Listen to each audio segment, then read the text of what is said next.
दुरिया को शॉपिंग के लिए जाना था। माँ जी उसे तन्हा ड्राइवर के साथ भेजने पर राजी ना थी।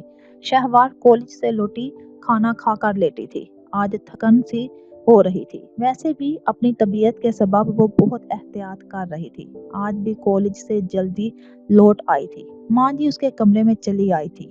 दुरिया शॉपिंग पर जाने की जिद कर रही है। मेरे साथ जाने पर राजी नहीं। ड्राइवर के साथ अकेली जाना चाहती है। पराई बच्ची है, कोई बात मानती ही नहीं। लाइबा भी भाई के यहाँ गई हुई है। वो होती तो उसके साथ भेज देती। शहवार ने खामोशी से माँ जी का मुद्दा जानना चाहा। ऐसा करो, तुम साथ चले जाओ। तबीयत तो तुम्हारी भी ख्याल रखने वाली है। लेकिन वो लड़की मानती ही नहीं। उन्होंने कहा तो वो शहवार मुस्कुराई। आप टेंशन ना लें, मैं चली जाऊंगी। किस वक्त चलना है? जीती रहो, वो पूछ कर बताती हूँ। वो उसका सर थपथपाकर चली गई थी।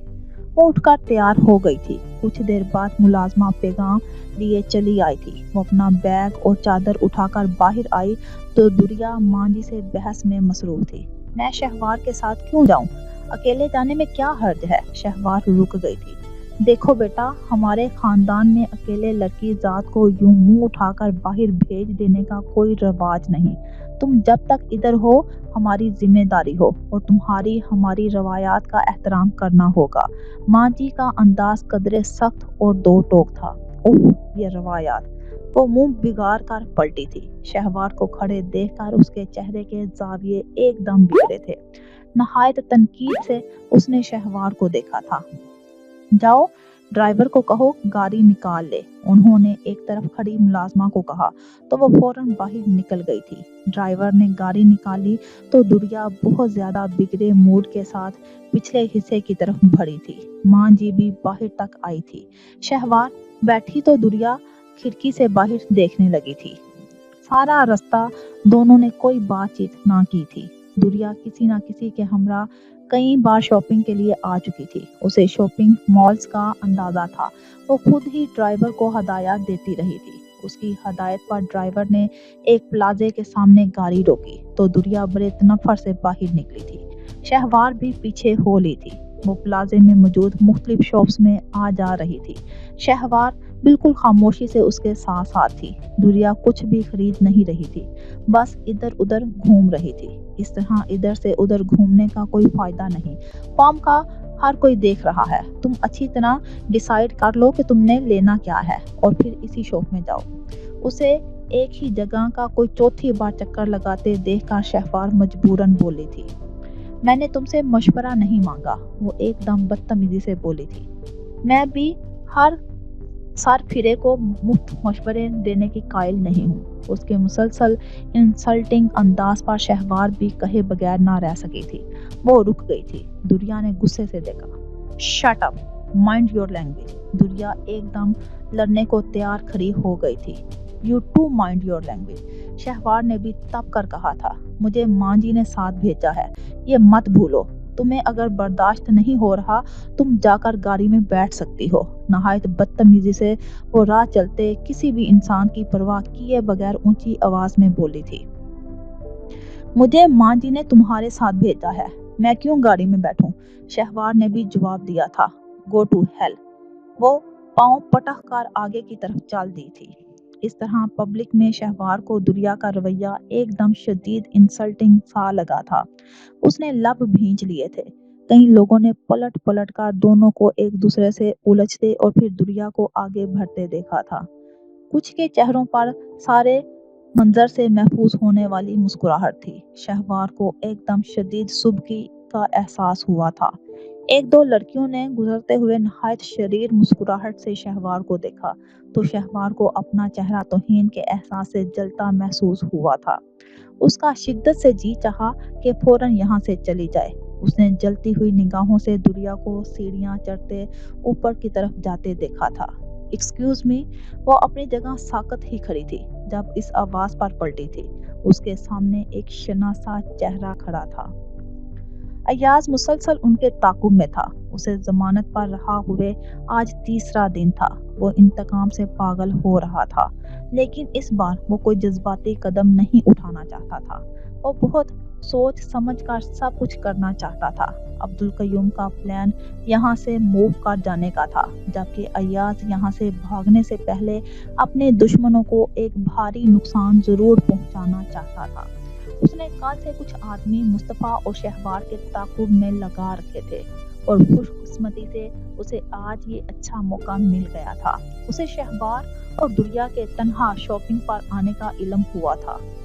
दो लड़कियों को जेरबा करना कोई बड़ा मसला ना था। वो फौरन प्लाजा पहुंचा था, लेकिन मुसलसल ताक़ुब के बाद उसे एक जगह दोनों तन्हा मिल गई थी।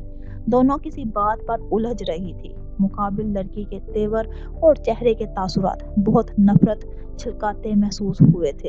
इर्द गिर्द चलते लोग दोनों की तकरार से महफूज हो रहे थे।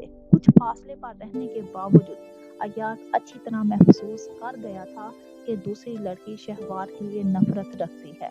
वो उलझकर कुछ कहकर एक तरफ चल दी थी। इर्द गिर्द मौजूद भी लोग थे। ये एक सुनहरा मौका था। वो खामोशी से आगे बढ़ा था, लेकिन शहवार के सामने दाएं तरफ से एक आदमी आ रुका था। अय्याज के कदम वहीं ठिठक गए थे। अस्सलाम वालेकुम, कैसी हैं आप? शहवार ने हैरान होकर देखा था। उसके सामने आकर रुकने वाला शख्स उसका कॉलेज फेलो हाशिम था। जब पहली बार हाशिम और अय्याज के दरमियान शहवार की वजह से झगड़ा हुआ था, तो तब से इन दोनों के दरमियान हल्की फुल्की बातचीत और सलाम दुआ रहने लगी थी। वालेकुम सलाम, मैं ठीक हूँ, आप सुनाएं? शहवार हल्का सा मुस्कुराई थी। अल्लाह का करम है। ये लड़की कौन थी? मैं सुन तो नहीं सका, लेकिन देख रहा था वो आपसे काफी उलझ रही थी। खैरियत थी ना? शहवार हल्का सा मुस्कुराई। जी बिल्कुल, ये मुस्तफ़ा की कज़न है। कुछ मूडी सी है, अकेली शॉपिंग पर आना चाहती थी, लेकिन हमारे ख़ानदान में उसका रवाज नहीं। ज़बरदस्ती इसके साथ भेजा गया है मुझे, जिस पर वो खफा है, शहवार ने हंसकर बताया था। ओ आई सी, कुछ ज़्यादा ही मोटी है। इस तरह पब्लिक प्लेस में इसी तरह का रवैया रखना और ऊंची आवाज़ में बात करना इखलाकियात के दायरे में तो नहीं आता। मैं समझा कि शायद कोई लड़ाई झगड़ा चल रहा है, सोचा मदद ही कर दूं। शहवार हंस दी। आपको मैं लड़ाई झगड़ा करने वाली लगती हूँ क्या? बिल्कुल नहीं, लेकिन मुकाबिल के तेवर देखकर जरूर लगा था फौरन से पेशतर जरूर हाथ उठा देने वाली है, लेकिन खैरियत रही। शहवार एकदम गहरा सांस लेकर मुस्कुराई थी। अय्याज थोड़ा सा मजीद आगे बढ़ा था, लेकिन शहवार और हाशिम को एक साथ खड़े देखकर चौंका था। दोनों इस वक्त यहाँ उसे कुछ समझ नहीं आई थी। हाशिम एक नडर, बहादुर और बेखौफ व खतर किसी भी की मदद करने को कूद पड़ने वाला इंसान था। हाशिम से होने वाला आखिरी झगड़ा वो अभी भी नहीं भूला था। वो अगर इस वक्त आगे बढ़ता यकीनन मामला खराब हो सकता था, जबकि इस बार वो सब कुछ बहुत प्लानिंग से करना चाहता था, इस कदर कामयाबी से कि किसी भी किस्म की शिकस्त का सामना ना करना पड़े। उसने इस वक्त इन दोनों के पास जाने का ख्याल तर्क कर दिया था। वो खामोशी से चलता हुआ उसी तरफ चला आया था जहां दूसरी लड़की गई थी। कुछ देर की तलाश के बाद उसे वो लड़की एक शॉप से बड़ा सा शॉपिंग बैग उठाए निकलती दिखाई दी थी। वो चलती हुई उस तरफ आ रही थी। अय्याज ने एक पल को उसे देखा था। वो बेइंतहा खूबसूरत लड़की थी और खूबसूरत लड़कियां उसे बहुत अट्रैक्ट करती थी। वो तेजी से आगे बढ़ा था और फिर उस लड़की के पास से गुजरते उसने उस लड़की से टकराने का ड्रामा किया था। लड़की एकदम दाएं तरफ गिरी थी। उसका बैग और शॉपिंग बैग भी जमीन पर गिर गए थे। हाउ डेयर यू, वो लड़की चिल्लाई थी। I am sorry ma'am, I am sorry. Ayyaz एकदम उसके पास रुका था, हाथ पकड़कर उसे उठने में मदद दी थी और फिर शोल्डर बैग और शॉपिंग बैग भी उठाकर उसे थमाए थे। पाँव फिसल गया था और आपसे टकरा गया। चेहरे पर हद से ज्यादा मासूमियत तारी थी। आए, मैं आपको बाहर तक छोड़ आता हूँ, उसने कहा तो दुरिया ने कोई रिस्पॉन्स नहीं दिया था। वो चलती हुई इसी तरफ आ गई जहाँ वो शहवार से उलझकर अकेली उस तरफ आई थी। शहवार भी अभी तक वहीं थी, लेकिन एक तरफ रुके बेंच पर बैठी हुई एक लड़का उसके पास खड़ा था। काफी अट्रैक्टिव और डिसेंट लड़का था। दोनों एक दूसरे से कोई बात कर रहे थे। वो चौंक गई थी। ये किससे बात कर रही है? वही रुक कर वो बुड़बुड़ाई थी। ये लड़का उस लड़की का क्लास फेलो है। अय्याज ने उसकी बुड़बुड़ाहट के जवाब में बताया तो वो चौंक कर देखने लगी। तुम जानती हो इसको? उसने हैरान होकर पूछा। बहुत अच्छी तरह, वो नफरत से शहवार को देखकर बोला। मेरे कजन की वाइफ है। अंदाज में नफरत और जलन के जज्बात थे। वो मुस्कुराया। ओह, वो रिलैक्स हुआ था। इस लड़के और इस लड़की की कॉलेज में बड़ा जबरदस्त अफेयर चला था। मैं भी इसी कॉलेज में पढ़ता हूँ। फिर इस लड़की ने शादी कर ली, लेकिन दोनों की मोहब्बत अब भी बरकरार है। ओह, अयाज के अल्फाज पर वो हैरान हुई थी। लेकिन ये ऐसी लगती तो नहीं। वो बुड़बुड़ाई थी। अच्छी सूरतों पर मत जाएं। बाज़ औक़ात अच्छी सूरतों के पीछे भी बुरे चेहरे छुपे होते हैं। आप इस बात से ही अंदाज़ा लगा लें कि एक आम सी लड़की होने के बावजूद एक बहुत बड़े खानदान की बहू बनी हुई है। कैसे? दुरिया ने हैरानी से पलटकर अयाज को देखा। बहू तो तुम भी बन सकती थी, मगर कौन हो तुम? ये छोड़ो। अगर तुम वाकई इस लड़की को अपने रास्ते से हटाना चाहती हो तो इस नंबर पर राब्ता कर लेना। मैं तुम्हारे काम आ सकता हूँ। उसने जेब से एक कार्ड निकाला था। उस पर हाथ से एक नंबर लिखा गया था। ये इस प्लाजे की शॉप का कार्ड था, लेकिन यकीनन नंबर उनका ना था।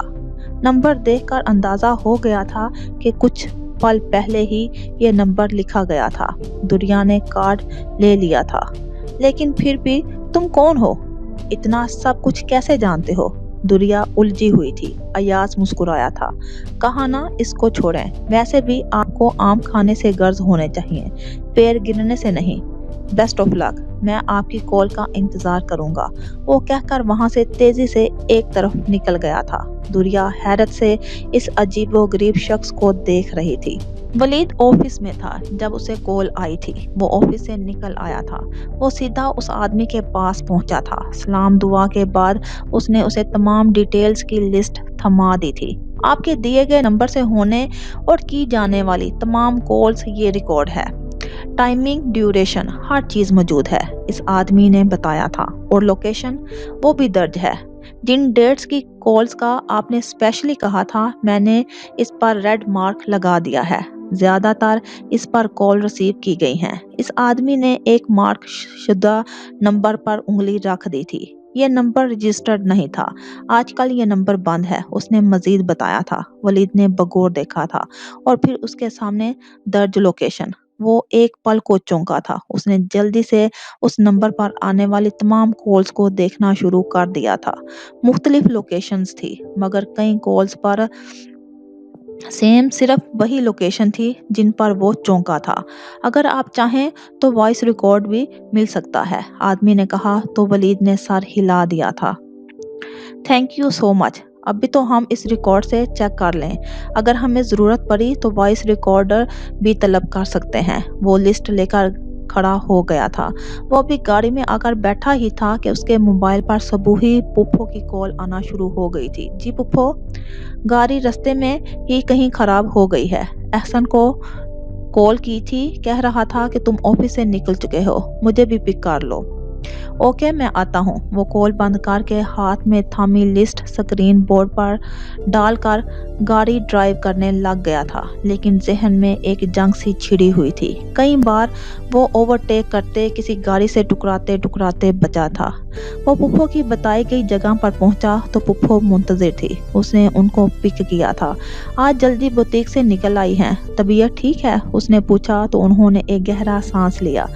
बस सर में दर्द शदीद हो रहा था। अना की परेशानी कुछ और सोचने ही नहीं देती। वो गमज़दा थी। वलीद का चेहरा एकदम संजीदा हो गया था। वो अपना अच्छा बुरा सब समझती हैं। वो कोई कम से नहीं है। उसने इतना बड़ा फैसला कुछ सोच समझ कर ही किया होगा। आप टेंशन ना लें। मुस्तफ़ा की पुप्पो और उनकी फैमिली एक काबिले भरोसा लोग हैं। आप परेशान ना हो। और तुम? उन्होंने एकदम उसे देखा। क्या तुम्हें कोई दुख नहीं? उनके अल्फाज पर वलीद ने लब भींच लिए थे। दुख? उसने एक पल को सोचा। मैं प्रैक्टिकल इंसान हूँ पुप्पो। जज्बात और एहसासात का ताबे होने के बावजूद मैं हकीकत पसंदी पर निगाह रखता हूँ। जज्बाती और इमोशनल होना एक फितरी अमर है, इससे बच नहीं सकता। लेकिन ज़बरदस्ती किसी से रिश्ता बनाना भी मुझे जैसे गैरतमंद इंसान को ज़ेब नहीं देता। मुझे अपनी सेल्फ रिस्पेक्ट हर चीज़ से ज़्यादा अजीज़ है, जिस पर कोई समझौता नहीं। वलीद की बात सुनकर वो सिसकने लगी थी। ولید نے گاڑی کی سپیڈ سلو کرتے ان کے ہاتھ پر ہاتھ رکھتے تسلی دینا چاہی تھی، تبھی ایک بائک تیزی سے ان کے راستے میں آئی تھی۔ ولید کا دھیان بھٹ گیا۔ اس سے پہلے کہ گاڑی بائک سے ٹکراتی، ولید نے تیزی سے اسٹیئرنگ گھمایا تھا، لیکن گاڑی کا توازن بگڑ چکا تھا۔ گاڑی فٹ پاتھ سے ٹکراتے، سائیڈ پر موجود چیزوں کو روندتے ایک عمارت سے جا ٹکرائی تھی۔ گاڑی ایک سائیڈ کو لڑک گئی تھی۔ ولید، ولی! صبوحی بیگم کی چیخیں پوری گاڑی میں گونج گئی تھی۔ ضیاء صاحب اور سہیل دونوں نے ابوبکر سے بات کی تھی۔ وہ قائل ہوا تھا یا نہیں، رابعہ بے خبر تھی۔ البتہ ماموں اور سہیل کے ہمراہ ہادیہ کے ہاں گئی تھی۔ ماموں نے ہادیہ کے والد کو ابوبکر کا رشتہ دیا تھا۔ ماموں ایک سمجھدار انسان تھے۔ انہوں نے بڑے سلجھے ہوئے انداز میں ہادیہ کی پسندیدگی کو بھی واضح کر دیا تھا۔ ہادیہ کا باپ الجھ گیا تھا، ماں البتہ خاموش تھی۔ رابعہ ہادیہ کے پاس آئی تو وہ پریشانی سے کمرے میں ٹہل رہی تھی۔ میں بہت پریشان ہوں رابعہ۔ رابعہ کے ہاتھ تھام کر وہ بولی تھی۔ ڈونٹ وری، انشاءاللہ سب ٹھیک ہو جائے گا، اس نے تسلی دی تو وہ چند لمحے بغور رابعہ کو دیکھے گئی۔ کیا دیکھ رہی ہو؟ دیکھ رہی ہوں کہ دوست تم جیسی بھی ہوتی ہے۔ اس کی آواز رند گئی تھی تو رابعہ نے اسے گلے لگا لیا۔ سب بھول جاؤ، بس یہ یاد رکھو کہ ابوبکر تمہارا تھا، ہے اور ہمیشہ رہے گا۔ میں بہت زیادہ گلٹ محسوس کر رہی ہوں۔ کیوں بھائی؟ اس نے جدا ہو کر گھورا۔ 2 دن بعد تمہاری شادی تھی، ہادیہ نے کہنا چاہا، لیکن اب نہیں ہوگی۔ اور مجھے علم ہے میں جو بھی کر رہی ہوں سب اچھے کے لیے کر رہی ہوں۔ تم میری بہن جیسی ہو، تمہاری محبت، تمہارے احساسات مجھے اپنی ذات سے بڑھ کر عزیز ہیں۔ اس کے آنسو صاف کرتے اس نے تسلی دی تھی۔ بابا جان مان جائیں گے نا؟ وہ ابھی بھی خوف زدہ تھی۔ انشاءاللہ وکیل اچھا ہونا چاہیے، مقدمہ جیتنا قطعی مشکل نہیں۔ وہ مطمئن تھی۔ ہادیہ کا دل ٹھہرنے لگا۔ اور تمہاری شادی؟ وہ بھی ہو جائے گی جب اس کا وقت آئے گا۔ ابھی تم اپنی شادی کو انجوائے کرو۔ اگر تمہارے والدین مان جاتے ہیں تو 2 دن بعد اس تاریخ کو ہم تمہارے نکاح کے لیے آئیں گے، رخصتی بعد میں۔ یہ نمبر رکھ لو، ابوبکر کا نمبر ہے، تمہارے کام آئے گا۔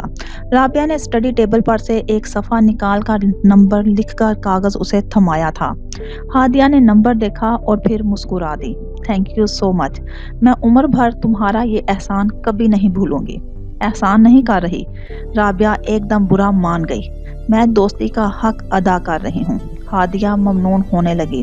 میں واقعی خوش قسمت ہوں کہ مجھے تم جیسی محبت کرنے والی ایک مخلص دوست ملی۔ میں جتنا بھی تم پر فخر کروں کم ہے۔ وہ محبت سے مغلوب ہو کر پھر سے رابعہ کے گلے لگ گئی تھی اور رابعہ نے مسکرا کر اس کی پیٹھ تھپتھپائی تھی۔ وہ زبین سے ملنے آئے تھے۔ زبین کافی تر و تازہ اور صحت مند لگ رہی تھی۔ اس کو خوش دیکھ کر چودھری حیات علی کے اندر سیروں خون بڑھا تھا۔ دونوں نے مل کر اپنے بچے کے لیے ڈھیروں شاپنگ کی تھی، مستقبل کے خواب سجائے تھے۔ وہ زیب النساء کو ہر دم ہنستا، مسکراتا اور خوش دیکھنا چاہتے تھے، سو وہ ہر کام کرتے جو ان کی زبین کے ہونٹوں پر مسکراہٹ کے نغمے سجا دے۔ وہ اسے لے کر اپنے دوست سبحان احمد کے گھر بھی گئے تھے۔ ان لوگوں نے اب واپس امریکہ چلے جانا تھا۔ وہ جس مقصد کے لیے پاکستان آئے تھے وہ مقصد بھی پورا نہیں ہوا تھا اور وہ دونوں بے مراد ہی واپس لوٹنے والے تھے۔ ہاجرہ سبحان کی بیوی غم زدہ تھی۔ زیب النساء اس کی دلجوئی کرتی رہی تھی۔ چودھری حیات علی 2 ہفتے زبین کے ساتھ شہر میں رہے تھے اور ان 2 مہینوں میں وہ دونوں میاں بیوی ہر دوسرے دن سبحان کے ہاں چلے جایا کرتے تھے۔ سبحان کے گھر جوائنٹ فیملی سسٹم تھا، جبکہ امریکہ میں وہ علیحدہ سیٹل تھا۔ دوسری طرف سبحان بھی ہاجرہ کو لے کر چکر لگاتا رہتا تھا۔ سبحان کی فیملی سبحان پر دوسری شادی کر لینے پر زور دے رہی تھی، جبکہ وہ ہاجرہ سے بہت محبت کرتی تھی۔ وہ ہاجرہ کو دکھ نہیں دینا چاہتا تھا، سو گھر والوں کی ضد کے سامنے ڈٹا ہوا تھا۔ زبین کے لیے یہ دن بہت خوشگوار تھے۔ اتنے دنوں کے بعد چودھری حیات اس کے پاس رکے ہوئے تھے۔ وہ اپنے آپ کو دنیا کی خوش قسمت ترین لڑکی سمجھ رہی تھی۔ اگلی صبح حیات علی نے چلے جانا تھا۔ زیب النساء افسردہ تھی۔ بستر پر بیٹھی گھٹنوں کے گرد کوہنیاں لپیٹے وہ خاموشی سے حیات علی کو اپنا بیگ تیار کرتے دیکھ رہی تھی۔ حیات علی نے یہاں سے اپنی بیوی بچوں کے لیے بہت ساری خریداری کی تھی۔ حیات علی اپنی بیوی زبیدہ کو شمالی علاقہ جات کی سیر و تفریح کا بتا کر آئے تھے۔ اب واپسی پر تحائف تو لازمی تھے۔ پیکنگ کرتے حیات علی نے زیب النساء کو دیکھا تو رک گئے۔ خاموش کیوں ہو؟ وہ اس کے پاس آ بیٹھے تھے۔ ہاتھ تھام کر محبت سے پوچھا۔ آپ کی بیوی کیسی ہے؟ اس نے پوچھا۔ کیوں؟ کیا وہ میرے جیسی خوبصورت ہے؟ وہ کیوں کا جواب دے رہی تھی۔ حیات علی مسکرائے محبت سے دونوں ہاتھ میں چہرہ تھام کر اس پر جھک کر پیشانی پر مہر محبت ثبت کی تھی۔ نہیں، تم دنیا کی سب سے خوبصورت ترین لڑکی ہو۔ تو پھر آپ اس کے پاس زیادہ کیوں جاتے ہیں؟ اس کی عمر جیسے اس کے سوالات تھے۔ دیکھو زبین، وہ میری خاندانی بیوی ہے۔ اس کے پاس جانا میری مجبوری ہے۔ وہ خاندانی بیوی ہے تو میں کیا ہوں؟ خاندانی بیوی کے الفاظ زبین کے ذہن پر ہتھوڑے کی طرح لگے تھے۔ حیات علی ایک دم سنبھلے تھے۔ تم تو میری جان ہو، میری محبت ہو۔ انہوں نے اسے بہلانا چاہا تھا لیکن اس کا ذہن بھٹک گیا تھا۔ آپ اپنے بچوں سے بہت محبت کرتے ہیں نا؟ سبھی والدین اپنے بچوں سے محبت کرتے ہیں، یہ فطری جذبہ ہے۔ دیکھنا، جب ہمارا بچہ ہوگا نا تو ہم اس سے بھی بہت محبت کریں گے۔ لیکن میں اور میرا بچہ آپ کی اس خاندانی بیوی اور ان کے بچوں کے برابر تو نہیں ہو سکتے نا؟ اس کے ذہن میں اٹکی بات کہہ دی تھی۔ حیات علی نے گہرا سانس لیا۔ ایسا کچھ نہیں، میں بابا صاحب سے بات کر چکا ہوں۔ میں اس وقت ادھر تمہارے پاس ہوں، ان کا بتا کر آیا تھا۔ میں بس اس وقت کا انتظار کر رہا ہوں جب وہ خود سے تمہیں میری بیوی قبول کر لیں۔ میں تو اسی دن تمہیں اپنے ساتھ حویلی لے جاؤں گا۔ حیات علی کا انداز اٹل تھا۔ اور اگر انہوں نے مجھے قبول نہ کیا تو؟ زبین کے انداز میں خوف تھا۔ حیات علی نے گہرا سانس لیا تھا۔ تو میں تمہیں قبول کر چکا ہوں۔ کوئی قبول کرتا ہے یا نہیں مجھے کوئی فرق نہیں پڑتا۔ یہ ہمارا بچہ ہوگا، اس کی بھی وہی حیثیت ہوگی جو میرے باقی بچوں کی ہوگی۔ ان کے لہجے میں چٹانوں کی سی سختی تھی۔ اور اگر آپ کے بابا صاحب نے آپ کو مجھے چھوڑ دینے پر مجبور کر دیا تو؟ اس کے اندر کے خوف ختم ہی نہیں ہو رہے تھے۔ انہوں نے بے اختیار اسے اپنے بازوؤں میں سمیٹ لیا تھا۔ اس بات سے تو وہ بھی خوفزدہ تھے۔ بابا صاحب ابھی خاموش تھے اور اچھی طرح جانتے تھے کہ بابا صاحب کی خاموشی کبھی بے جا نہیں ہوتی۔ میں ہمیشہ تمہارے ساتھ رہوں گا۔ میں جہاں کہیں بھی ہوں، تم بس ایک آواز بھی دو گی تو میں چلا آؤں گا۔ حیات علی تمہارا اور تمہارا ہی رہے گا۔ دنیا کی کوئی بھی طاقت اسے تم سے جدا نہیں کر سکتی۔ دل سے ہر طرح کے وسوسے نکال دو۔ بابا صاحب کو اپنے اکلوتے بیٹے کی ضد ماننا ہی ہوگی، ورنہ پھر جو فیصلہ ہوگا وہ پچھتائیں گے۔ وہ دونوں گاڑی میں تھی۔ شہوار مسلسل دریا سے لا تعلق تھی۔ دریا نے کئی بار اسے دیکھا تھا جبکہ ڈرائیور خاموشی سے گاڑی چلا رہا تھا۔ شام ہو رہی تھی۔ وہ لڑکا کون تھا؟ دریا نے پوچھا تھا۔ شہوار نے پلٹ کر دیکھا۔ کون؟ وہی جو پلازا میں تمہارے ساتھ کھڑا تھا۔ اس کا انداز طنزیہ تھا۔ شہوار کی بھویں تن گئی تھی۔ تم سے مطلب؟ دریا طنزیہ مسکرائی تھی۔ مطلب تو بہت گہرا ہے، تم مانو یا نہ مانو۔ ویسے تھا کافی ہینڈسم وہ لڑکا۔ شہوار نے ناگواری سے اسے دیکھا تھا۔ اسی اثنا میں گھر آ گیا تھا۔ دریا خاموش ہو گئی تھی۔ گاڑی رکی تو شہوار فوراً دروازہ کھول کر اترنے لگی تھی۔ سنو، شہوار رک گئی تھی۔ ویسے آج تمہارے ساتھ شاپنگ کر کے بہت مزہ آیا۔ تھینکس، وہ کہہ کر دوسری طرف سے نکل گئی تھی۔ شہوار نے اسے جاتے دیکھا۔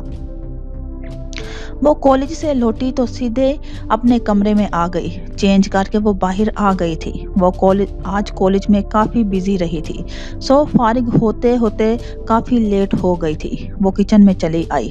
بہت زوروں کی بھوک لگی تھی۔ بہت دنوں بعد اس کا معدہ کچھ کھانے کو طلب کر رہا تھا، ورنہ 2 دن سے وہ عجیب ماتمی انداز میں جی رہی تھی۔ اگر کالج جانے کی مجبوری نہ ہوتی تو شاید وہ کمرے میں بند ہو کر رہ جاتی۔ وہ ابھی کھانا شروع کرنے ہی والی تھی جب باہر ٹیلی فون کی تیز گھنٹی بجی تھی۔ اس کا ہاتھ رک گیا۔ گیا تھا۔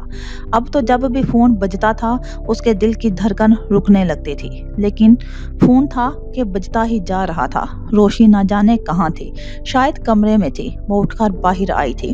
لاؤنج میں رکھا فون مسلسل بج رہا تھا۔ اس نے ریسیور اٹھایا تو ہاتھ لرز رہے تھے۔ ہیلو، میں احسن بول رہا ہوں۔ دوسری طرف سے احسن تھا۔ انا کو لگا اس کی سانسیں ایک دم بحال ہو گئی ہیں۔ جی بھائی، ماموں اور روشی کہاں ہیں؟ احسن نے پوچھا۔ دونوں شاید اپنے اپنے کمرے میں ہیں۔ اچھا، بہت دھیان سے سنو۔ احسن بھائی دوسری طرف کچھ کہہ رہے تھے۔ انا کو لگا جیسے اس کا وجود بالکل بے جان سا ہو گیا ہے۔ انا، سن رہی ہو نا؟ انا، دوسری طرف سے احسن بھائی کہہ رہے تھے۔ کمزور دل انا کے ہاتھوں سے ریسیور پھسل گیا تھا۔ دریا بہت خوش تھی۔ وہ اپنے کمرے میں آ گئی تھی۔ اس نے اپنا بیگ کھولا۔ وہاں کارڈ موجود تھا جو پلازے میں ملنے والے لڑکے نے دیا تھا۔ اس کے دل میں ایک کھوج تھی، ایک تجسس تھا۔ آخر وہ لڑکا کون تھا؟ وہ اتنا کچھ کیسے جانتا تھا؟ اگر تم واقعی اس لڑکی کو اپنے راستے سے ہٹانا چاہتی ہو تو اس نمبر پر رابطہ کر لینا، میں تمہارے کام آ سکتا ہوں۔ الفاظ بار بار ذہن کے پردے پر دستک دے رہے تھے۔ بہو تو تم بھی بن سکتی تھی، مگر دریا کو لگا گویا ان الفاظ سے اس کے اندر بارود سا بھر گیا ہے۔ اصل کہانی تو اب شروع ہوگی۔ شہوار میڈم، اب دیکھتی جاؤ کیا کرتی ہوں میں۔ بہت طنزیہ مسکرا کر اس نے کارڈ پر درج نمبر اپنے موبائل پر ڈائل کرنا شروع کر دیا تھا۔ مصطفیٰ آفس سے لوٹا تو کچھ الجھا ہوا تھا۔ آج کل وہ کسی کیس میں بزی تھا اور مسلسل گھر سے غائب تھا۔ گھر میں ٹکا بھی تو بہت کم۔ رات میں بھی یہی شیڈیول تھا۔ وہ گھر آیا تھا، وہ آتے ہی مختلف جگہ نمبرز ملانے لگ گیا تھا۔ شہوار اس کی اس روٹین سے الجھی ہوئی تھی۔ اندر ہی اندر مصطفیٰ اس قدر بزی روٹین پر خفا بھی تھی، لیکن زبان سے کچھ نہیں کہہ رہی تھی۔ مصطفیٰ کمرے میں آیا تب بھی موبائل اس کے کان سے لگا ہوا تھا۔ ہاں ٹھیک ہے، تم ان پر کڑی نگاہ رکھو، میں کچھ دیر میں پہنچ جاؤں گا۔ نہ جانے کس کو کہہ رہا تھا، اسے سلام بھی اشارے سے ہی کیا تھا۔ شہوار کچھ دیر قبل مغرب کی نماز پڑھ کر بیٹھی تھی، اسی طرح انگلیوں پر تسبیح پڑھ رہی تھی۔ اسے دیکھ کر سنجیدہ ہی رہی تھی۔ مجھے ذرا کپڑے نکال دو، میں ذرا باتھ لے لوں، کوئی شلوار قمیض نکالنا۔ مصطفیٰ اسے کہہ کر تیزی سے واش روم میں گھس گیا تھا۔ شہوار تسبیح ملتوی کرتے، ہاتھ دعا کے انداز میں منہ پر پھیرتے بستر سے اتر گئی تھی۔ الماری کھول کر مصطفیٰ کے استری شدہ کپڑے، سفید شلوار قمیض نکال کر دوبارہ بستر پر بیٹھ گئی تھی۔ کچھ دیر بعد مصطفیٰ کا موبائل پھر بج رہا تھا۔ اس نے کال پک کی تھی۔ تم ان کو فالو کرو، میں کچھ دیر میں پہنچ جاؤں گا، اس نے کہہ کر کال کاٹ دی تھی اور پھر تیزی سے کپڑے اٹھا کر واش روم میں گھس گیا تھا۔ شہوار سنجیدگی سے یہ سب دیکھ رہی تھی۔ مصطفیٰ لباس بدل کر باہر نکلا تو شہوار بستر سے اتر کر اس کے سامنے آ کھڑی ہوئی۔ یہ سب کیا ہے؟ انداز میں غصہ تھا۔ کیا ہے؟ اس نے الٹا پوچھا، انداز میں شرارت تھی۔ ابھی آئے ہیں اور فوراً واپس چل دیے، کچھ بھی علم ہے؟ 2 دن سے ہم دونوں نے ٹھیک سے ایک دوسرے کی شکل تک نہیں دیکھی، بات کرنا تو دور کی بات ہے، وہ غصے سے کہہ رہی تھی۔ مصطفیٰ مسکرایا تھا۔ بزی ہوں یار، اسے بازو کے حصار میں لیتے اس نے بہلانا چاہا۔ جانتا تھا کہ وہ اس روٹین سے کتنی فیڈ اپ ہو جاتی ہے، بلکہ خوفزدہ۔ بات نہیں کرے مجھ سے، سارا وقت ڈرتے خوف کھاتے گزر جاتا ہے کہ پتہ نہیں کہاں ہیں، کیا کر رہے ہیں، اوپر سے 2 دن سے غائب ہیں مسلسل۔ شہوار کا بس نہیں چل رہا تھا کہ اس سے لڑ پڑے۔ دیکھو شہوار، مصطفیٰ نے کچھ کہنا چاہا تھا لیکن اس کا موبائل بج اٹھا تھا۔ دیکھو پھر کال آ گئی، میں لیٹ ہو رہا ہوں یار، واپسی پر بات ہوگی۔ وہ تیزی سے ہاتھ چلانے لگ گیا تھا۔ بال بنا کر خود پر پرفیوم چھڑک کر اس نے جوتا بدلا تھا۔ اس وقت ایک جاگیردار کے روپ میں تھا۔ شہوار منہ پھیلائے لب بھینچے کھڑی تھی۔ مصطفیٰ نے اپنا موبائل اٹھایا تو ٹون بجی تھی۔ کوئی انجان نمبر تھا۔ اس نے اوپن کیا تھا لیکن پھر ساکت ہو گیا تھا۔ موبائل پر ایک تصویر تھی۔ ایک چہرے کو تو وہ بہت اچھی طرح جانتا تھا اور دوسرا چہرہ مصطفیٰ نے پلٹ کر شہوار کو دیکھا تھا۔ وہ ہنوز منہ پھیلائے رخ موڑے کھڑی تھی۔ تم آج کہاں تھی؟ اس کا انداز سنجیدہ تھا۔ آپ سے مطلب؟ شہوار خفا تھی، بدتمیزی سے کہا تھا۔ مصطفیٰ کے چہرے کے تیور بدلے تھے۔ جو پوچھا ہے وہ بتاؤ، انداز میں سختی تھی۔ شہوار نے غصے سے دیکھا۔ کیوں بتاؤں؟ آپ کہاں جاتے ہیں؟ कहाँ होते हैं, मुझे तो कभी नहीं बताया। वो आज पहली बार मुस्तफ़ा से किसी मामले में बहस कर रही थी। वो नहीं जानती थी कि उसका ये खफा अंदाज और बहस करता लहजा उसकी ज़िंदगी को एक बहुत ही भयानक मोड़ तक ले जाने वाला है। Shut up! मुस्तफ़ा एकदम ज़ोर से चीखा था। श शहवार एकदम चौंकी थी। मुस्तफ़ा के तेवर, मुस्तफ़ा का अंदाज़, उसका लहजा, उसकी आँखों की गर्मी। के क्या हुआ है? वो एकदम सारी नाराज़गी भुलाकर बोली थी। तुम? वो कुछ कहने वाला था। उसका मोबाइल फिर बज उठा था। मुस्तफ़ा ने बहुत नाराज़ी से मोबाइल को देखा था और फिर उसे जेब में डालकर पलटा था। क्या हुआ है? ऐसे क्यों जा रहे हैं? शहवार एकदम पीछे भागी थी। मुस्तफ़ा बगैर कुछ कहे तेज तेज कदम उठाता कमरे से निकला था। वो भी पीछे भागी थी। राहदारी में जाकर फौरन का रास्ता रोका था। वो नंगे पाँव थी। दुपट्टा कंधे पर झूल रहा था। क्या हुआ है? बताएं तो सही। वो रोहानसी हो रही थी। उसने मुस्तफ़ा की मोहब्बत को बादल की तरह से बरसते देखा था। ये तेवर, ये लहजा, ये अंदाज तो कभी भी ना था। मुझे देर हो रही है। शहवार, रास्ता छोड़ो। वो सख्ती से बोला था। नहीं, पहले बताएं कि क्या हुआ है। वो लाड से मुस्तफ़ा के कंधे पर दोनों हाथ रख कर बोली थी।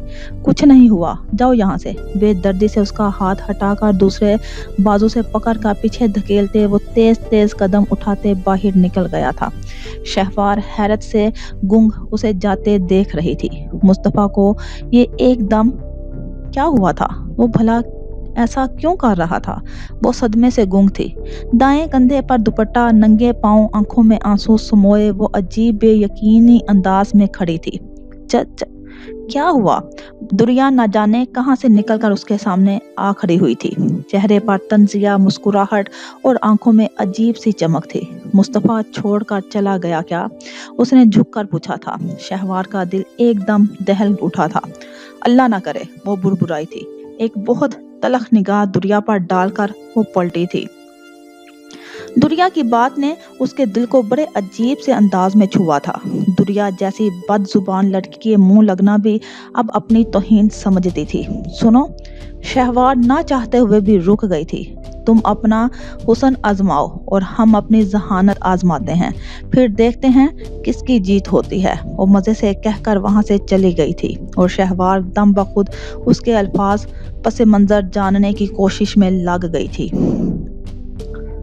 तुम एक 2 टके की लड़की के लिए हमारी खानदानी बेटी को अजियत की सूली पर लटकाओगे? वो वापस लौटे तो बाबा साहिब ने तलब कर लिया था। 2 हफ्ते इस हराफा के पास गुजार कर आए हो। अगर तुम इस भूल में हो कि हम तुम्हारी जिद पर सर झुकाकर उसे कबूल कर लेंगे तो ये तुम्हारी भूल है।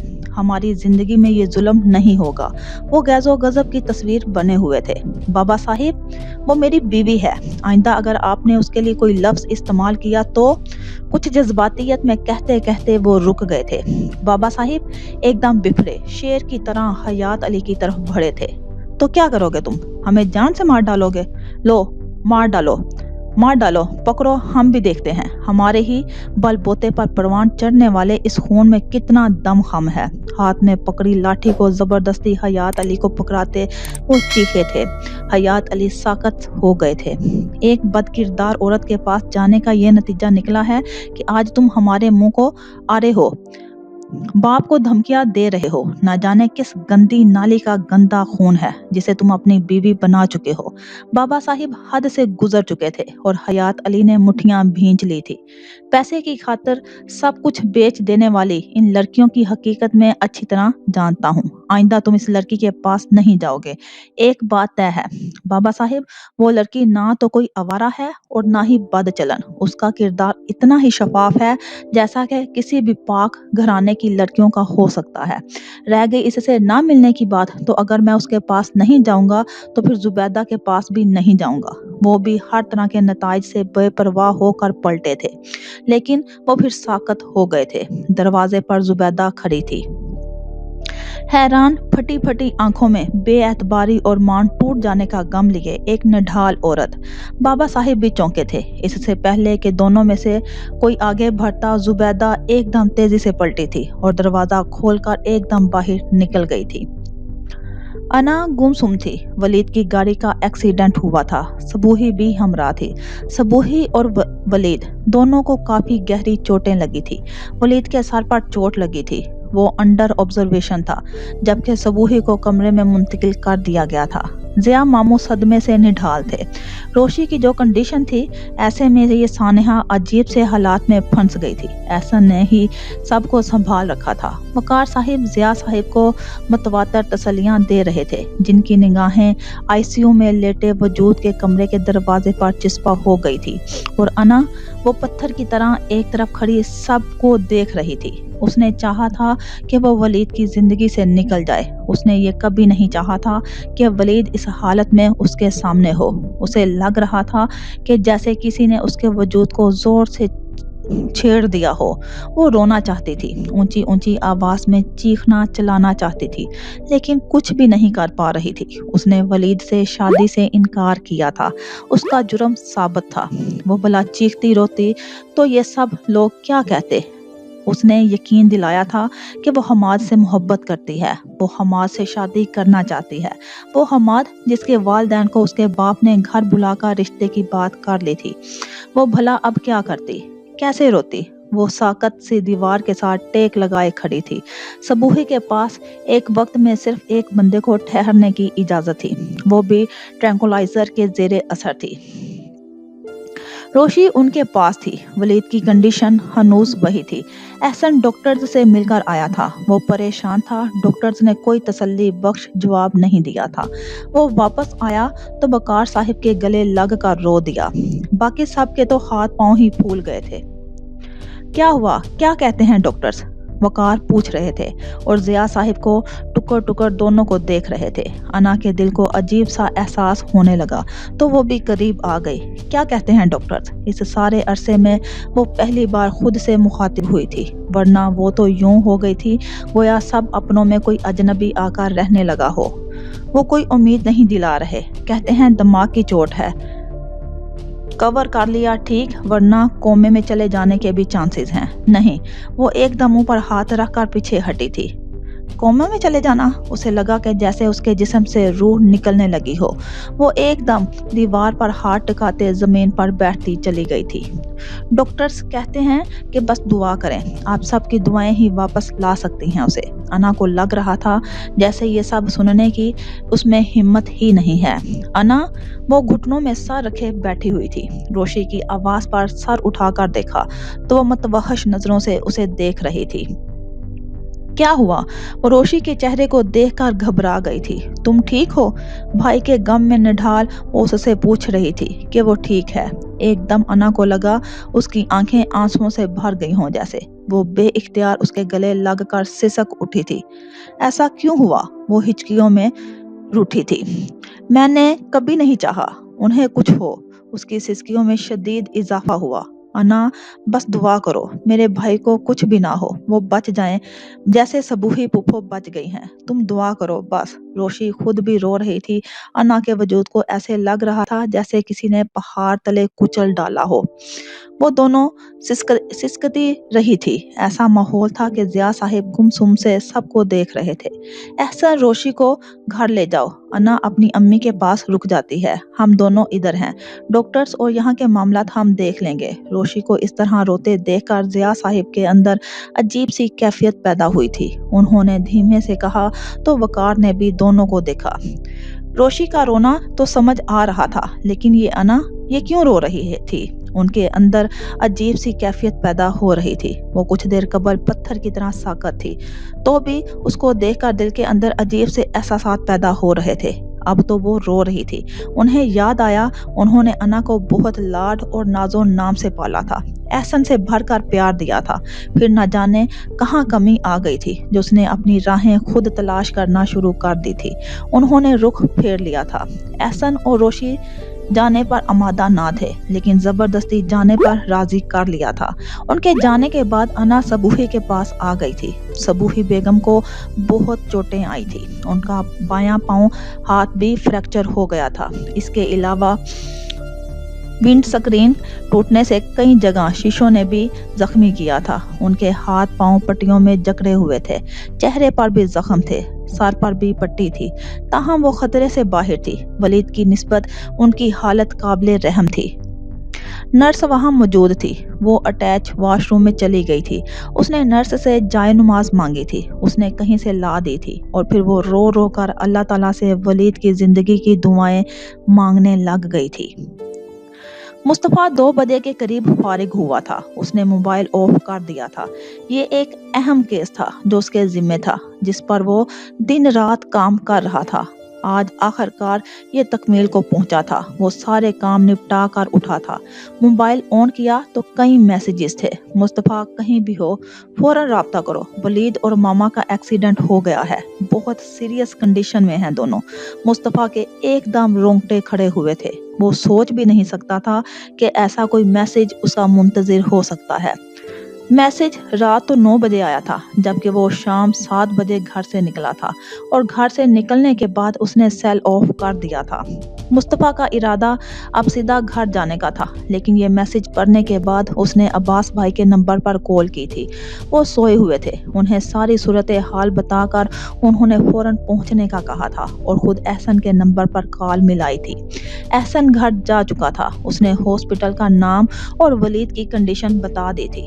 مصطفیٰ نے عباس کو کال کر کے سیدھا ہاسپٹل پہنچنے کا کہا تھا، اور خود اپنی گاڑی پر روانہ ہو گیا تھا۔ وہ جب ہاسپٹل پہنچا، وہاں وقار احمد، ضیاء کے علاوہ انا ہی تھی۔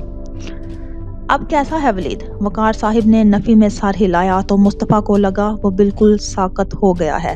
ایک جیتا جاگتا انسان بالکل اس کی طرح ساکت ہو جائے، زندگی سے ہی منہ موڑ لے۔ وہ ضیاء صاحب اور وقار دونوں کو دلاسا دینے لگا تھا۔ ضیاء صاحب کی کنڈیشن خود صدمے سے چور چور تھی۔ عباس بھی کچھ دیر میں پہنچ گیا تھا، ساتھ میں مہرالنساء آنٹی بھی تھی۔ عباس نے ڈرائیور کے ہمراہ ضیاء صاحب کو گھر بھیج دیا تھا۔ وقار جانے پر آمادہ نہ تھے۔ مہرالنساء کی آمد سے انا کو ایک ڈھارس سی ملی تھی۔ شہوار نہیں آئی؟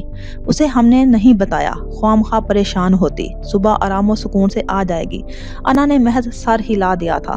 مہرالنساء ساتھ چائے لائی تھی، انہوں نے زبردستی سب کو چائے پلائی تھی۔ مصطفیٰ خود ہی ڈاکٹر سے رابطہ کر رہا تھا، بھاگ دوڑ کر رہا تھا۔ عباس کے وجود سے بھی کافی ڈھارس ملی تھی سب کو۔ مصطفیٰ 4 بجے کے قریب خود ڈاکٹر کے پاس چلا آیا تھا۔ ڈاکٹر صاحب کچھ تو بتائیں، آخر کب تک وہ اسی کنڈیشن میں رہے گا؟ دیکھیں، ہم کوشش تو کر سکتے ہیں، لیکن زندگی اور موت دینے والے اللہ تعالیٰ کی ذات ہے۔ ہم اس معاملے میں بالکل بے بس ہیں۔ مریض کو کافی چوٹیں لگی ہیں، وہ سب قابل علاج ہیں، لیکن سب سے شدید چوٹ ان کے سر کی ہے، جس نے ان کے دماغ کو ہٹ کیا ہے۔ ہم اپنی سی کوشش کر رہے ہیں، اب اللہ پر چھوڑ دیں، وہی شفا دینے والا ہے۔ اگر صبح تک مریض کو ہوش نہ آیا تو زیادہ چانسز کوما میں جانے یا پھر دوسری صورت ایکسپائر ہونے کے ہیں۔ ڈاکٹر نے سب کچھ واضح کر دیا تھا۔ مصطفیٰ کو لگ رہا تھا کہ جیسے کوئی اس کے دل کو سینے سے نکال کر مسل رہا ہو۔ لمحہ با لمحہ موت کی طرف ہوتا یہ سفر رک بھی تو سکتا تھا۔ وہ آئی سی یو کے دروازے تک آیا تھا۔ آفیسر ہونے کی وجہ سے اسے کافی رعایت تھی۔ وہ دروازہ کھول کر اندر آ گیا تھا۔ وہاں ایک ڈاکٹر اور نرس موجود تھی۔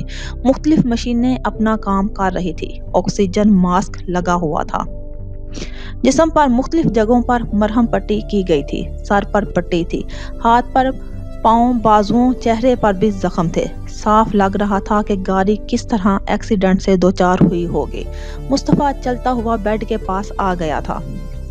ولید کا پٹیوں میں جکڑا ہاتھ بستر کی سفید چادر پر تھا۔ مصطفیٰ نے آہستگی سے اس کے ہاتھ کو چھوا تھا۔ تبھی دروازہ کھول کر کوئی اندر آیا تھا۔ مصطفیٰ نے دیکھا وہ انا تھی۔ وہ اسے وہاں موجود پا کر رک گئی تھی۔ آپ باہر چلی جائیں پلیز، نرس نے تیزی سے آگے بڑھ کر کہا تھا۔ پلیز سسٹر، انہیں منع کریں، آنے دیں۔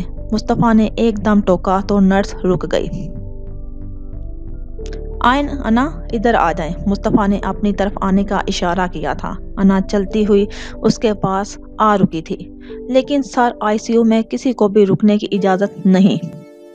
ڈاکٹر نے بھی کہا تھا ہم کچھ دیر میں چلے جائیں گے۔ مصطفیٰ کا انداز حتمی تھا۔ وہ دونوں خاموش ہو گئے تھے۔ انا بے یقینی سے ولید کو دیکھ رہی تھی۔ شیشے کے اس پار سے دیکھنا اور اندر آ کر دیکھنے میں بہت فرق تھا۔ ولید کا آدھے سے زیادہ وجود پٹیوں میں جکڑا ہوا تھا۔ اس نے اپنے منہ پر ہاتھ رکھ لیا تھا۔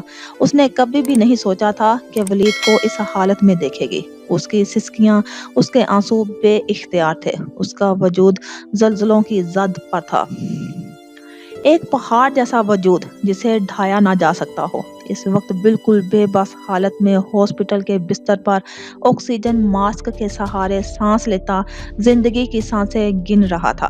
آئیں اب چلتے ہیں۔ مصطفیٰ کی اپنی آنکھیں نم ہو چکی تھی، نمی صاف کرتے اس نے انا سے کہا تھا۔ انا اسی طرح کھڑی رہی تو مصطفیٰ نے اس کے کندھے پر ہاتھ رکھا تھا۔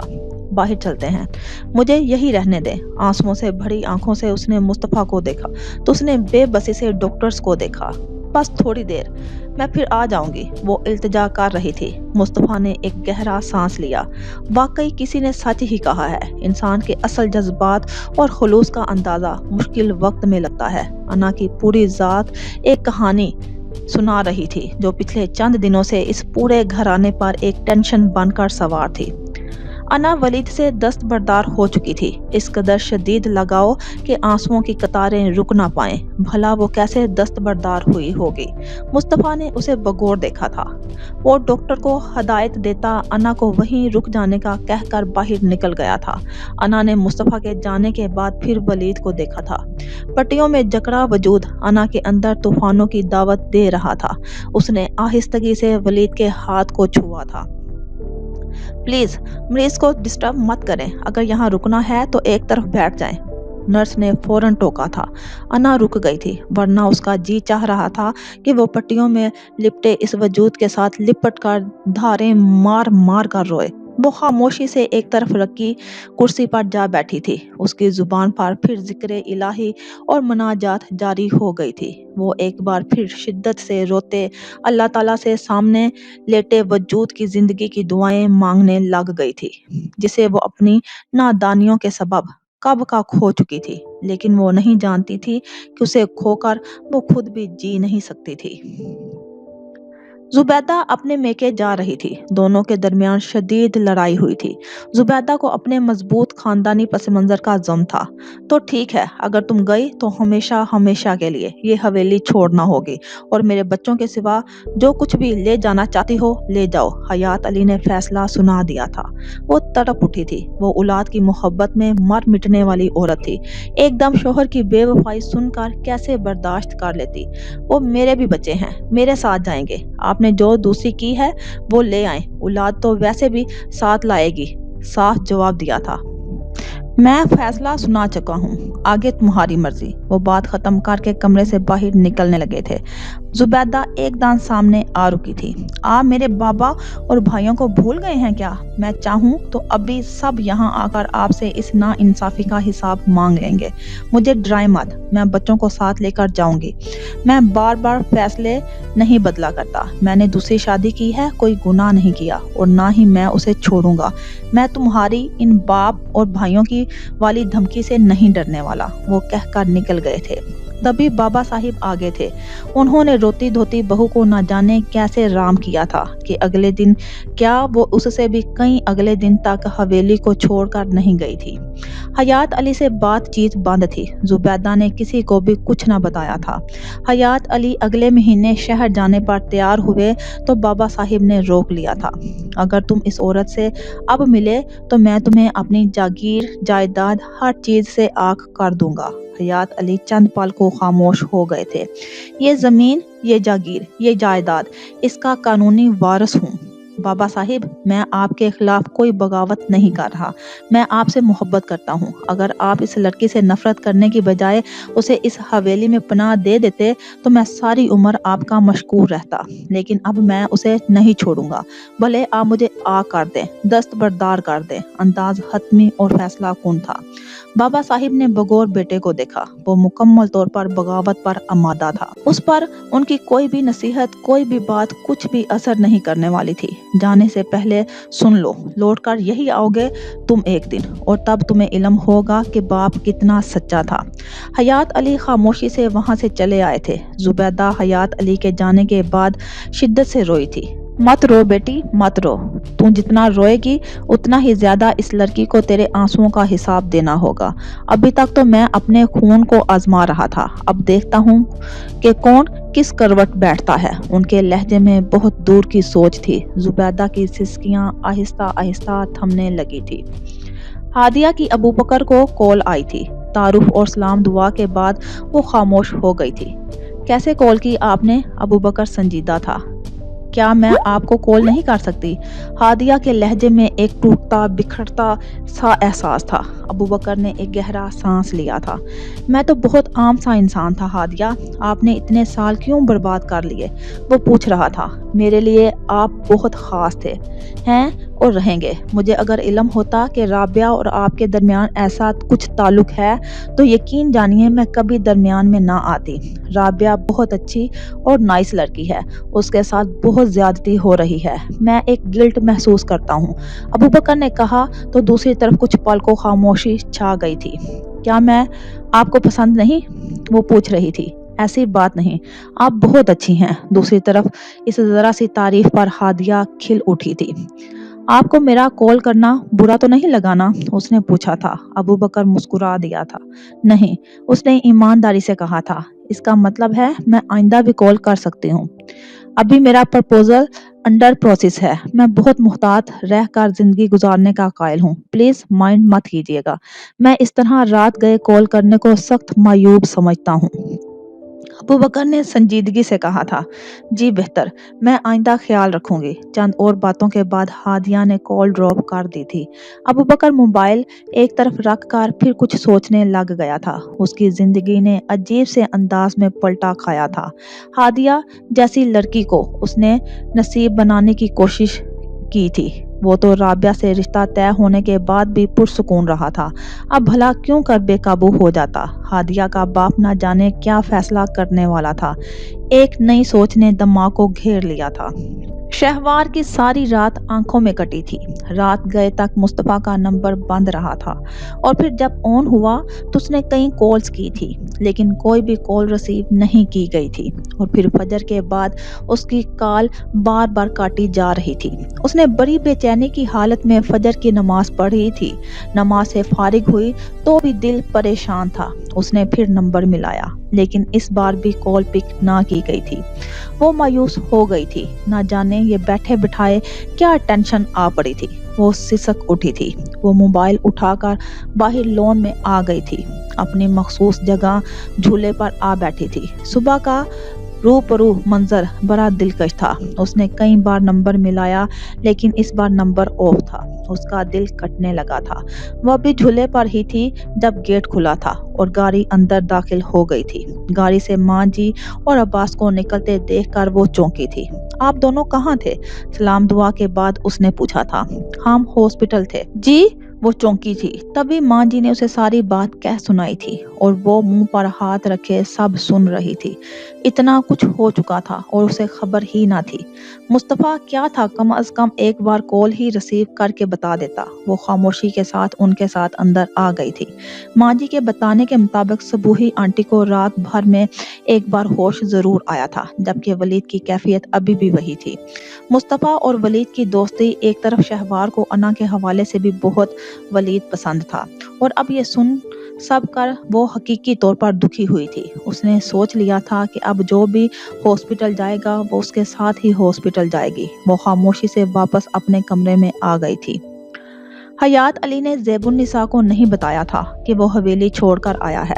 दोनों का वक्त बहुत खुशगवार अंदाज में गुजरा था। सुबहान और उसकी बीवी अमेरिका जा चुके थे। ज़बीन अपनी माँ के गम से बाहर आ चुकी थी। कभी कभार उसकी बहन भी छुप छुपा कर मिलने आ जाती थी। मेहरुन्निसा के यहाँ बेटी पैदा हुई थी। ज़ैबुन्निसा हयात अली के हमरा पहली बार शोहर के हमरा बहन के यहाँ गई थी, लेकिन उसके शोहर का सलूक आज हद तक अमेज था। ज़बीन के बार बार इसरार पर उसे मिलने की इजाजत दे दी थी। वो बहन के पास आ गई थी। मेहरुन्निसा की बेटी बहुत प्यारी थी। क्या नाम है इसका? भांजी को प्यार करते ज़बीन ने पूछा था। अफशां। माशाल्लाह, बहुत ही प्यारा नाम है। तुम सुनाओ, तुम ठीक रहती हो? وہ اس کا حال پوچھنے لگ گئی تھی۔ کچھ دیر بعد وہ وہاں سے آنے لگی تو افشاں کو بہن کی گود میں ڈال کر پیشانی چومی تھی۔ آپا تم دعا کرو میرا بیٹا پیدا ہو، تمہاری افشاں مجھے بہت پسند ہے۔ اگر تمہارے شوہر نے کوئی اعتراض نہ کیا تو میں اسے اپنے بیٹے کی بیوی بنا کر اپنے گھر لے جاؤں گی، اس طرح تمہارا شوہر تمہیں ہم سے ملنے تو دے گا نا۔ زیب النساء کی بات پر مہر النساء ہنس دی تھی۔ اور اگر بیٹی ہوئی تو؟ اللہ نہ کرے، زیب نے دہل کر کہا تھا۔ کیوں؟ مجھے بیٹی کی قسمت سے بڑا خوف آتا ہے۔ ہم نے جو بھی حالات دیکھے ہیں، لیکن ہمیں ذلت کے گھڑے میں دھکیل دینے والا کوئی اور نہیں، ہمارا اپنا باپ تھا۔ مجھے ایک مجبور، بے بس اور لاچار قسم کی بیٹی نہیں چاہیے۔ مجھے ایک مضبوط، توانا اور طاقتور بیٹا چاہیے۔ نہ جانے کیوں کبھی کبھار اپنی قسمت سے ڈر لگنے لگتا ہے۔ کم از کم بیٹا ہوگا تو میرے پاس جینے کی امید تو ہوگی۔ آخر میں زیب النساء کا لہجہ افسردہ ہو گیا تھا۔ مہر النساء خود اس درد سے گزر رہی تھی، وہ اس کی خلش جانتی تھی۔ وہ دونوں مہر النساء کے گھر سے واپس لوٹے تو بابا صاحب آئے بیٹھے تھے۔ حیات علی بابا صاحب کو دیکھ کر چونک گئے تھے۔ بابا صاحب آپ یہاں؟ حیات علی کے کہنے پر زبین چونکی تھی۔ بابا صاحب ان کے گھر میں اس کا چہرہ ایک دم چمکنے لگا تھا۔ السلام علیکم بابا صاحب۔ بابا صاحب نے اس کی طرف ایک سرسری سی نگاہ ڈالی تھی۔ بڑی سی چادر میں وہ اپنے وجود کو لپیٹے ہوئے تھی۔ چہرہ، انداز، بولنے کا سبھاؤ، کسی بھی چیز میں کمی نہ تھی۔ ہم تمہیں لینے آئے ہیں، بابا صاحب نے کہا تو حیات علی چونکے۔ صرف مجھے؟ انہوں نے رکھائی سے پوچھا تھا۔ چاہتے تو ہم اطلاع بھجوا دیتے، آنا یا نہ آنا تمہاری مرضی، لیکن ہمیں ہماری بہو کے آنسوؤں نے مجبور کر دیا تھا۔ شاہ زیب بہت رو رہا ہے، تمہیں بہت یاد کرتا ہے، اگر آنا چاہو تو آ کر مل جاؤ، وہ کہہ کر کھڑے ہو گئے تھے۔ کیا ہوا شاہ زیب کو؟ شاہ زیب ان کا سب سے چھوٹا بیٹا تھا۔ دونوں ایک دوسرے سے شدید محبت کرتے تھے۔ اس کی بیماری ڈاکٹروں کے علم میں نہیں آ رہی، تم آ جاؤ شاید تمہارے علم میں آ جائے۔ انداز سنجیدہ تھا۔ حیات علی نے زبین کو دیکھا، وہ بابا صاحب کے رویے سے بجھ سی گئی تھی۔ لیکن زیب النساء میرے ساتھ جائے گی، حیات علی نے کہا تھا۔ میرے ساتھ ضد مت باندھو، شاہ زیب کی زندگی کا خیال نہ ہوتا تو میں کبھی ایسے گھر میں قدم نہ رکھتا جہاں بد کردار لوگوں کا ناپاک وجود بستا ہو۔ انداز میں ظلم اور حقارت تھی۔ زبین ایک دم کمرے میں بھاگ گئی تھی۔ اس قدر توہین، وہ بھی سرِ عام گالی دی گئی تھی اسے منہ پر۔ وہ شدت سے رو دی تھی۔ دونوں باپ بیٹے میں نہ جانے کیا معاملہ طے ہوا تھا، وہ بے خبر تھی۔ کچھ دیر بعد حیات علی اس کے پاس آئے تھے۔ میں بابا صاحب کے ساتھ جا رہا ہوں، جیسے ہی شاہ زیب ٹھیک ہوا میں آ جاؤں گا، تم اپنا خیال رکھنا۔ میں یہ پیسے رکھ رہا ہوں، باقی رقم الماری میں موجود ہے، نہ جانے کتنے دن لگ جائیں، تم پریشان نہیں ہونا، میں جلد آنے کی کوشش کروں گا، حیات علی کہہ رہے تھے۔ اور زیب النساء خاموش تھی۔ وہ گمسم انداز میں حیات علی کا چہرہ دیکھ رہی تھی۔ نہ جانے اسے کیوں لگ رہا تھا کہ اب وہ کبھی یہ چہرہ نہیں دیکھ پائیں گی۔ حیات علی اس کی مٹھی میں کچھ رقم دے کر اس پر اپنی محبت برسا کر جا چکا تھا، اور وہ بے حس و حرکت بیٹھی تھی۔ وہ بہت خوش تھا۔ اس کے ہاتھ ایسا نقطہ آیا تھا کہ اسے لگ رہا تھا کہ اب جیت صرف اسی کی ہے۔ مصطفیٰ کو ہرانے اور شہوار سے بدلہ لینے کا خیال اسے ہمہ وقت بے چین رکھتا تھا۔ مصطفیٰ کی کزن اس کے جھانسے میں آ چکی تھی۔ اس نے رات مصطفیٰ کو ایک تصویر سینڈ کی تھی۔ مصطفیٰ کا نمبر دریا سے لینا کوئی مشکل نہ تھا، تیر نشانے پر لگ گیا تھا۔ یہ دریا نے اسے بتا دیا تھا کہ تصویر کے نیچے اس نے ایک سطر لکھی تھی: مسز شہوار، مصطفیٰ اپنے لور کے ساتھ رنگ رلیاں مناتے ہوئے۔ جملہ ایسا تھا جو کسی کے بھی سینے کو جلا کر خاکستر کر سکتا تھا۔ دریا سے ملنے کے بعد اس نے اپنا پلان چینج کر لیا تھا۔ وہ اب دریا کو مس یوز کرنا چاہتا تھا اور دریا کے ذریعے وہ شہوار تک پہنچنا چاہتا تھا۔ وہ اچھی طرح جان چکا تھا کہ دریا مصطفیٰ کو حاصل کرنا چاہتی ہے اور اس کے بدلے وہ کچھ بھی کر لے گی۔ اور اب ایاز بہت خوش اور مگن اپنے اگلے سٹیپ کی طرف بڑھ رہا تھا۔ ثریا بیگم کا ٹینشن سے برا حال تھا، لیکن کوئی بھی انہیں بتانے کو تیار ہی نہ تھا۔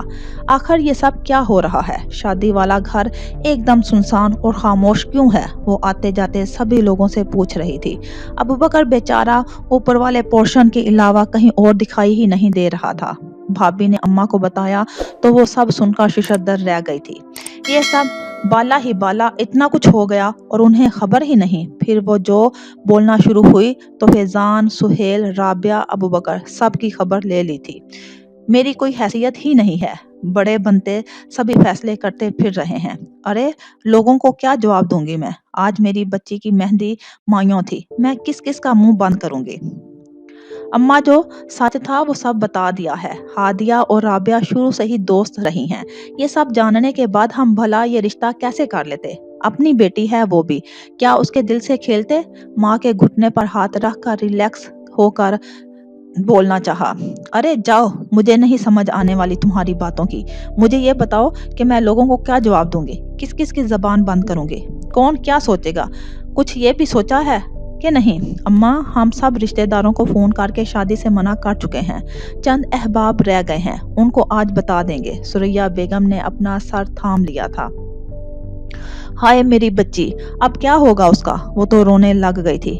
क्यों वावेला कर रही हैं इतना? अगर हम आम अंदाज में इस बात को कर लेंगे तो ये बात आम ही रहेगी। अबू बकर बेचारा तो आमादा ही नहीं था, बड़ी मुश्किल से उसे मनाया है उसे, और बस दुआ करो ये बच्ची के वालिदैन हाँ कर दें, फिर हम निकाह करने जाएंगे। मैंने अबू बकर से वादा किया है, उसका सरपरस्त बनकर सब काम करूंगा।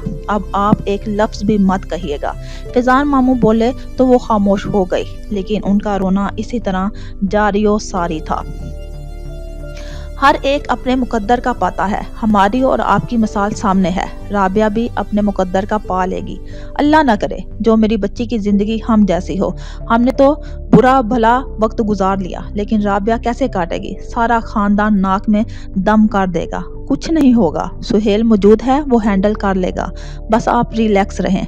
अब हम हादिया बच्ची के मामले को अपने हाथ में ले चुके हैं, और आप जानती हैं हम जो कहते हैं वो करते भी हैं। सुरैया बेगम खामोश हो गई थी। सुहेल और उसको बेगम भी करीब बैठकर समझाते रहे तो वो बिल्कुल ही चुप हो गई थी। राबिया की फिक्र ना करें, अल्लाह उसके हक में बेहतर करेगा। मैं खुद कोई अच्छा सा लड़का देखकर उसकी शादी करूंगा। अब राबिया खुद शादी नहीं करवाना चाहती तो जबरदस्ती नहीं कर सकते थे हम इस सूरत में कि एक दूसरी लड़की जो हादिया की सबसे करीबी दोस्त थी का मामला था, हम जानबूझकर ये शादी नहीं कर सकते थे। सुरैया बेगम सारी बात समझ चुकी थी। उन्होंने महज इस बात में सर हिलाया था और उठकर कमरे में चली गई थी। इसका मतलब था कि वो अब किसी से भी कोई बात नहीं करना चाहेंगी। सभी खामोशी से एक दूसरे का मुंह देख कर रह गए थे।